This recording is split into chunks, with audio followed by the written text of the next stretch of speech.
منایا جاتا ہے اور الحمدللہ ہمارے چکرپور غریب نواز مسجد میں بھی منایا گیا۔ اور میں یہ کہتا ہوں کہ جس طرح ہم 11ویں مناتے ہیں، چھٹی شریف مناتے ہیں، 13ویں مناتے ہیں، تو سیدنا ابو بکر صدیق رضی اللہ تعالیٰ عنہ کا بھی سال میں ایک بار یوم صدیق اکبر منایا جائے، تاکہ لوگوں کو پتہ چلے کہ یہ ذات آخر ہے کیا۔ حضرات محترم، یہ سیدنا ابو بکر صدیق کون ہے؟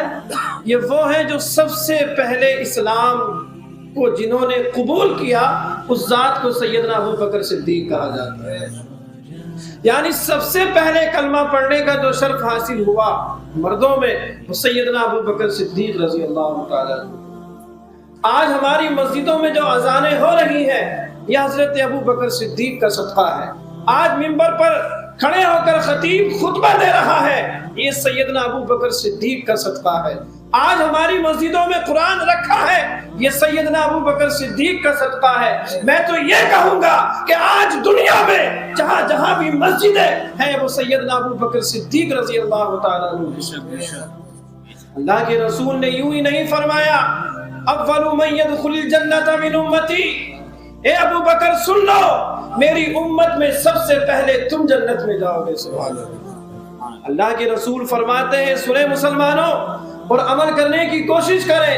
اللہ کے رسول نے فرمایا حب ابی بکر وشکرہ واجب علی کل امتی، کہ ابو بکر سے محبت کرنا اور ان کا شکر ادا کرنا تمام امت پر واجب ہے۔ یہ مہینہ سیدنا ابو بکر صدیق کا چل رہا ہے۔ حضرات محترم، جب 11ویں کا مہینہ آتا ہے تو پورے مہینے ہمارے گھروں میں فاتح خوانی کا اہتمام ہوتا ہے، لیکن جب یہ مہینہ آتا ہے تو اس ذات کو ہم بھول جاتے ہیں جن کے بارے میں اللہ کے رسول نے فرمایا کہ سب سے پہلے میری امت میں یہ جنت میں جائیں گے۔ اور حضرات محترم، آپ کی فضیلت پر میں یہاں پر حد کر رہا ہوں، انبیاء کے بعد انسانوں میں اگر سب سے بڑا مقام ہے تو وہ سیدنا ابو بکر صدیق رضی اللہ تعالیٰ عنہ۔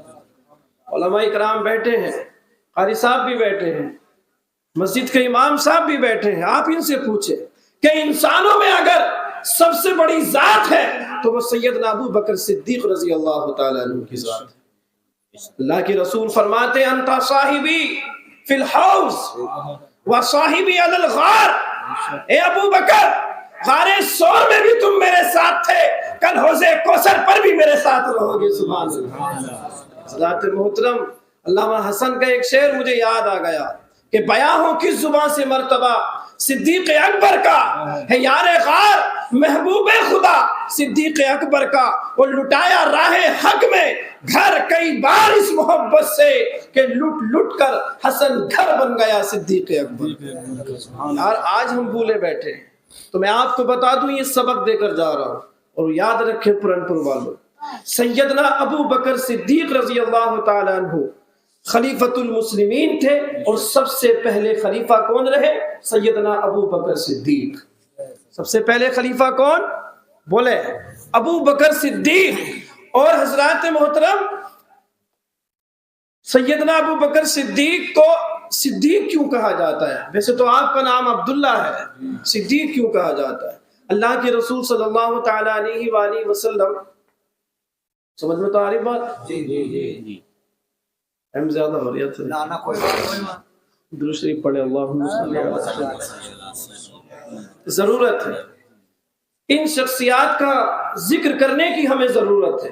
آج ہم نے خلفائے راشدین کا ذکر کرنا چھوڑ دیا اور دور دراز کی باتوں میں ہم مشغول ہو گئے، جبکہ قوم کو یہ بتایا جائے کہ آخر ان لوگوں نے کیا کیا تھا، آخر ان لوگوں کا مشن کیا تھا، آخر ان لوگوں نے دین کو مکے سے لے کر آج پورے ہندوستان میں کیسے پھیلایا۔ ہمیں ضرورت ہے ان کی تاریخ کی پڑھنے کی، ہمیں ضرورت ہے ان کی سیرت کی پڑھنے کی، ہمیں ضرورت ہے ان لوگوں کی زندگی پر ریسرچ کرنے کی، جب ہم جانیں گے کہ اسلام ہم تک کیسے پہنچا ہے۔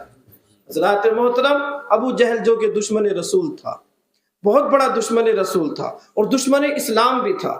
اللہ کے رسول صلی اللہ تعالیٰ علیہ وآلہ وسلم جب معراج کے لیے گئے اور آسمان سے لوٹ کر جب واپس آئے تو ابو جہل کے حواریوں کو پتہ چلا کہ جناب محمد رسول اللہ صلی اللہ تعالیٰ علیہ وآلہ وسلم معراج کو گئے تھے، اور وہ آ کر ایسے ایسے کہہ رہے ہیں اللہ کے رسول نے فرمایا کہ میں معراج پر گیا، میری اللہ سے ملاقات ہوئی، میں نے عرش و کرسی لوح و محفوظ کو دیکھا اور اللہ رب العزت سے بھی ملاقات ہوئی۔ جب ابو جہل کے ساتھیوں کو یہ پتا تو ہنسنے لگے کہ محمد معاذ اللہ پاگل ہو گئے، ٹھٹے اڑانے لگے۔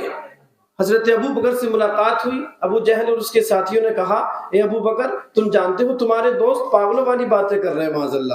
کہا کیا کہہ رہے ہیں؟ کہا کہ میں راتوں رات آسمان پر گیا اور